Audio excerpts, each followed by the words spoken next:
We have a short review here of Chapter 8. Chapter 8 with our hypothesis testing.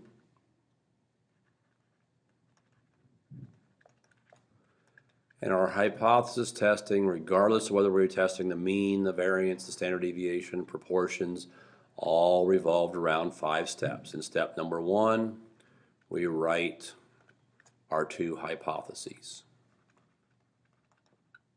And we identify a claim.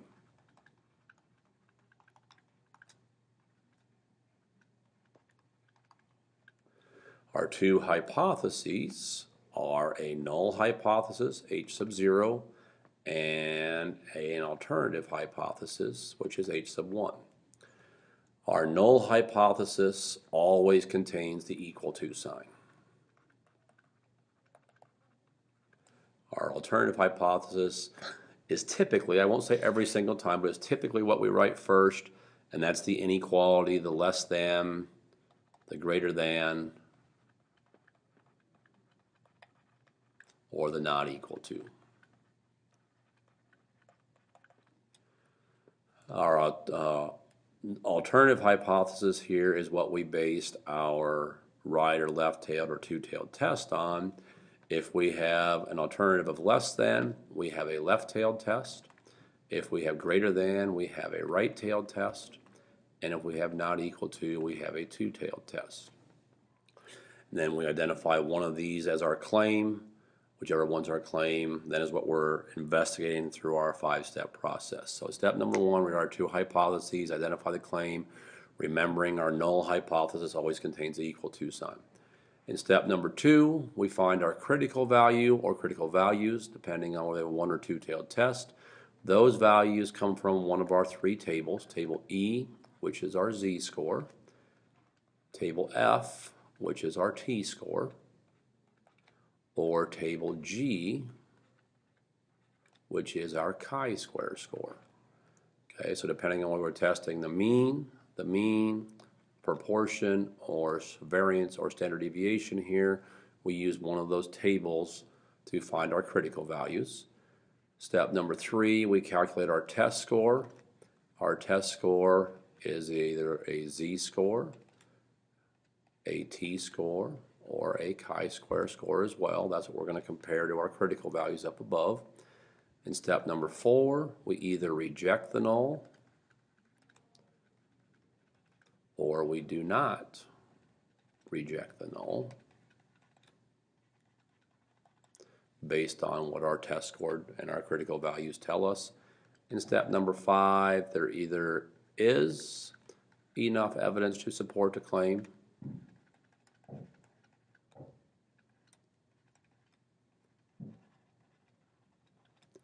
or there is not enough evidence to support the claim.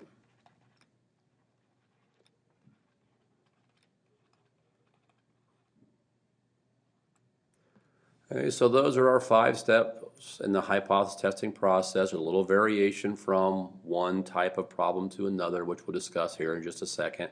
But those are our basic 5 steps. Write our 2 hypotheses, identify a claim, find our critical values from the table, find our test score from our formula, use that information to either reject or not reject the null, and use that to draw a conclusion about our claim, where we can support it or not support the claim. As a side note here, test time, there will be 2 points involved here in number 1. One for writing our 2 hypotheses, and another point for identifying our claim. So make sure for each problem you identify your claim. There's a point here for finding our critical value, a point for our test score, a point here, and a point here. So each one of these 5-step process problems come test time is worth 6 points. So make sure you label all 6 steps or all 5 steps as you go down there in detail, because each one does have a point value on the test come tomorrow. Once we have that 5-step process in place, we started with testing of different values, and we started out with the mean. When we had the mean, we had 2 different directions we went. Okay, mean will spell out the word mean, or it might use the word average, but that should be, I hope, fairly obvious as you read through a problem. We'll be testing whether the population mean is this number, the sample mean is this number, and so forth.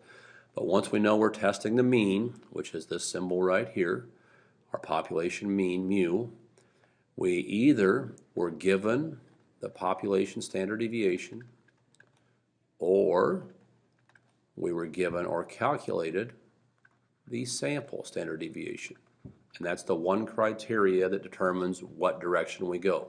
So with population standard deviation, it will probably be spelled out one way or another. I'll underline as we went through these in our notes, underline the population standard deviation was this number. It might also just be given to us as sigma. Sigma is our population standard deviation, so if that number is given as 6.5, that's our population standard deviation. Or it might say from past studies, the standard deviation is known to be this number. So in one of those forms, once we determine we have the population standard deviation, that tells us to use table E or our z-score for our critical value, or values, depending on whether we have one or two tailed tests. We should be pretty well versed in reading table E by now. We've read it since chapter 6, so 6, 7, and now 8. We've used chapter E, but in case we forgot, table E always measures the area to the left of our z-score, so keep that in mind as we go to look up values on that table. Population standard deviation, again, tells us to use table E for our z-scores. Some of those common ones that you'll see quite a bit of, 1.65, 1.96, 2.58. That's not an all-inclusive list. We still have to be able to read the table, but those do come up quite often. Okay, so one more time, population standard deviation is the one thing that tells us to use table E. If we have the sample standard deviation, and again, that'll probably be spelled out a couple different ways. Sample standard deviation is S. A sample of 10 had a mean of 14 and a standard deviation of 2. Well, our sample of 10 had a standard deviation of 2. Or we might have a list of numbers we have to plug into our calculator and calculate our one variable stats. Off of our one variable stats, we pull off S sub x, which is our sample standard deviation. So in those scenarios, once we've established that we have the sample standard deviation, we use a different table, table F, for our critical values, and table F is a t-score. Okay, so again, sample standard deviation tells us to use table F, t-score for our critical values. And when I say those critical values, in both scenarios here, our critical values are in step number 2 of our 5-step process. At least that's where we have placed those, step number 2. Table F is based on degrees of freedom. We should know by now degrees of freedom are simply our sample size minus 1.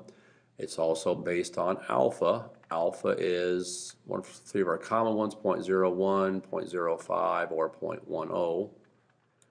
And whether or not we have a 1 or a 2-tailed test. Those columns are at the top, or not columns, those rows are at the top of table F. So if we have a right or a left-tailed test, that means we have a one-tailed test. We use the one-tailed row along with our degrees of freedom to find our critical values. If we have a not equal to sign, then we have a two-tailed test. We use a two-tailed row along with alpha and our degrees of freedom to find our critical values there in step number 2 and plug into our curve, with our curve having 0 in the middle.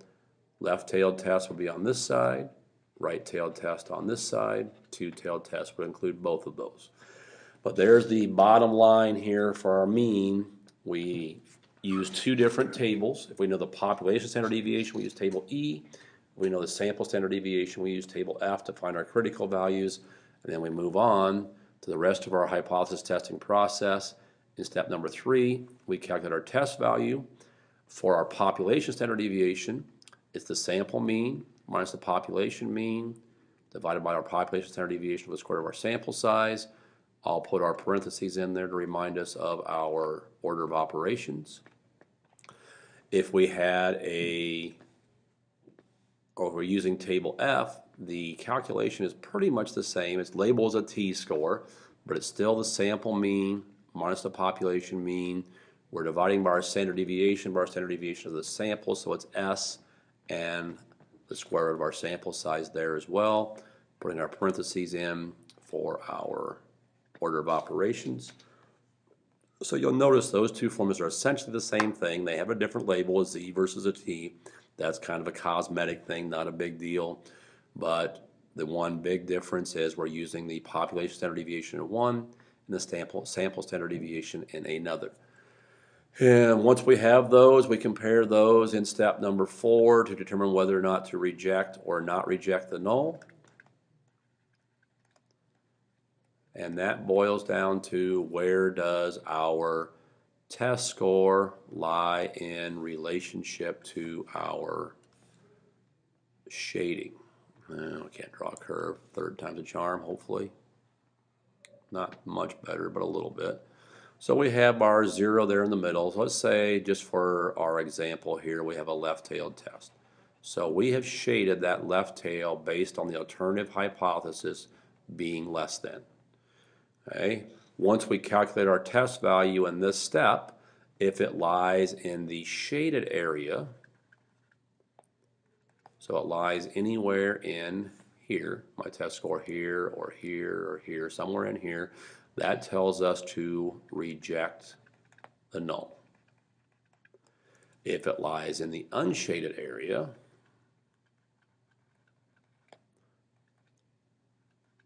so our test score lies anywhere in these areas, then we do not reject the null.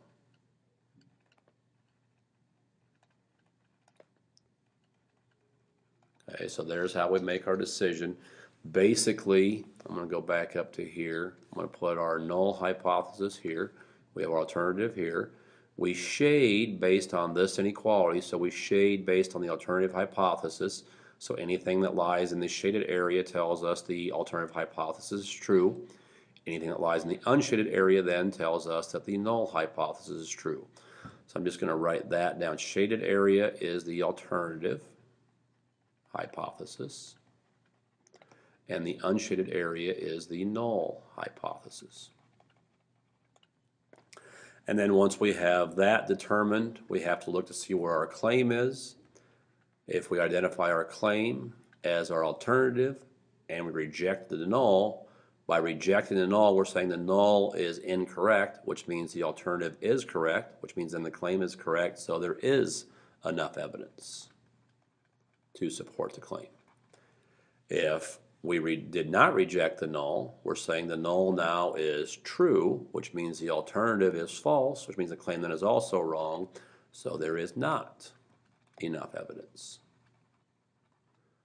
So the bottom line is, don't just make a blanket statement about comparison of these two. Don't lump these two together. Make sure you understand where your claim is and what you did with the null hypothesis in order to decide what to do with a claim to support or not support that claim.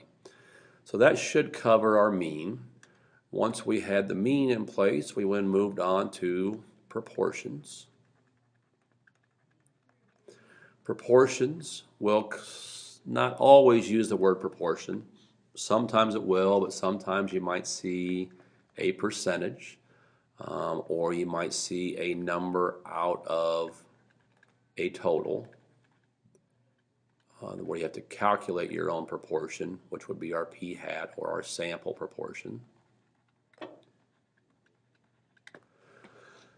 But once we establish we have a proportion by either a percentage or a number out of something else, again here, one that comes to mind is we had 500 nursing applications and 60 of those were from men. So 60 out of 500 were from men.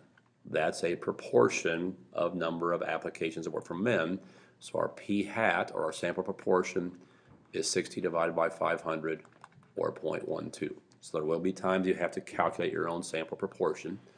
But if we start our five-step let's not start process yet. Let's also remark here that our proportions all use table E. Those are all z-scores. Blanket statement, regardless of what type of proportion we have, they all use table E, z-scores, the 1.65, the 1.96, the 2.58. Those types of numbers from our table. Again, we should be pretty well versed there on finding those. Again, as a reminder, our table measures the area to the left of a z-score. But our first just cosmetic change, When we write our two hypotheses, we do use the symbol for proportion. Our last ones we use the mean. Here we're now using proportions. So that is a cosmetic change. Step number 2, we've already said our critical values come from table E. So there's not a switch there from our previous work. That should be pretty straightforward. Our test score formula does look different. It uses our proportions. So it's our p hat, which is our sample proportion, minus p, which is our population proportion. And we divide by p times q over n. These are our population values, so if p is 0.1, 0.1 and 0.9, this for 0.3, 0.3 and 0.7 and so forth. And notice that is entire calculation underneath the radical, so the n is being divided into p and q under that same radical. Order of operations wouldn't be a big deal here. We put parentheses around here and then divide by our radical here. This formula is on our important formula sheet, so you don't have to have that memorized, but you do have to be able to plug that in and know what those values stand for. And then once we have those, same decisions for rejecting the null, not rejecting the null, supporting the claim, not supporting the claim. So there's our big change, so to speak, is in step number 3. We have a different test score formula, and we also have this I label as a cosmetic change, working with proportions. Our symbol change up here, we use p instead of mu. Then we went on and we had our testing for variance and standard deviation. This testing process uses table G, which is a chi-square score. Okay, that table is actually called a chi-square distribution. Much like our table F or our T distribution, this is based on degrees of freedom. Degrees of freedom still sample size minus 1, so we should be pretty well versed on that. We used table G back in chapter 7 as well. I guess we'll start with our step number 1, another cosmetic change. Here we're using either the symbol for variance or the symbol for standard deviation. Same thing with our alternative, variance or standard deviation, so we're not using the mu or the p. A cosmetic change here with our symbols. Still running our inequalities at equal to sign over here. Step number 2 is where we will see a change. If we have a right-tailed test, we'll use alpha as the column at the top of our table. It will be on the right-hand side, so that kind of corresponds to a right-tailed test. Alpha is going to be on the right side of table G, along with our degrees of freedom to find our critical value. So it's a right-tailed test on the right side of our table. If we have a left-tailed test, we use 1 minus alpha as our column at the top of the table. And that will give us a number like 0.99 or 0.95, something like that. Those numbers are on the left side of the table, so hopefully that makes it easier to remember. Left-tailed test, we use a column on the left side of the table, along with our degrees of freedom to find our critical values. And finally, if we have a two-tailed test, we're going to find 2 columns at the top of the table. One of those is alpha divided by 2, and the other is 1 minus alpha divided by 2. This will be on the right-hand side. This will be on the left-hand side.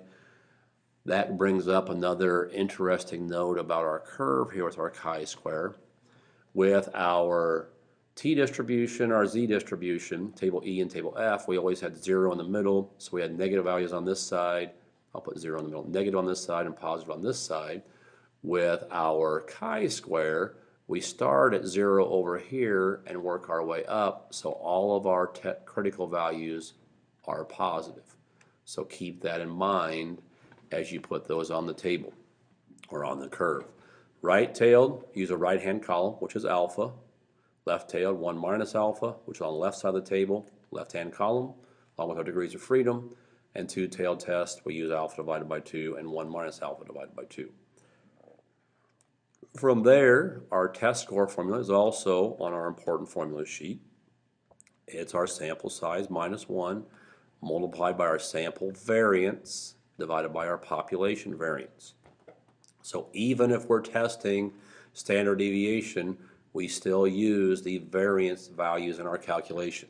So our chi-squares are based on variances, so we have to use those in our calculation as well. So one more time, sample size minus 1, sample variance divided by population variance. If you have a standard deviation, we should know by now we have to square it to get our variance. And then we follow up with our rejecting or not rejecting the null and supporting or not supporting our claim in step number 4 and 5. And there's our 5-step process for each of those.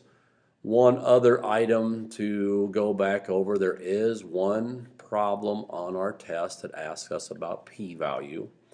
So what's going to happen, let's say in problem number 2, we went through what I call our traditional method, the information I just went over, and we went through our 5-step process and found our critical values, our test score, and so forth. So we were in problem number 3, it's going to say find p-value from number 2. Okay, so we have to look at a couple things here. Number 1, we have to look at our alternative hypothesis. If it's a one-tailed test, we'll find our p-value one way.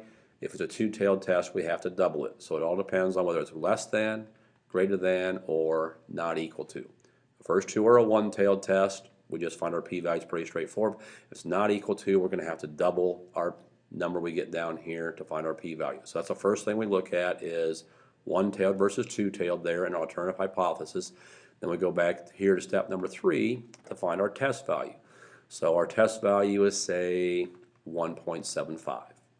Okay, we go to our table, look up the area for 1.75, and off of our table we find 1.75 to be 0.9599. Okay, with this situation, our alternative hypothesis would probably be greater than, so in our curve, we would have shaded the right-hand side.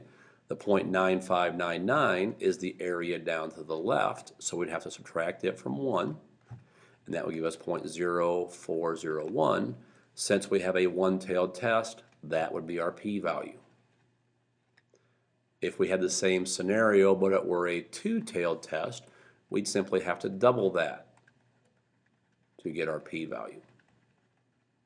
Okay, so p-value is just the area in the tail of the curve based on the test score that we got there in step number 3.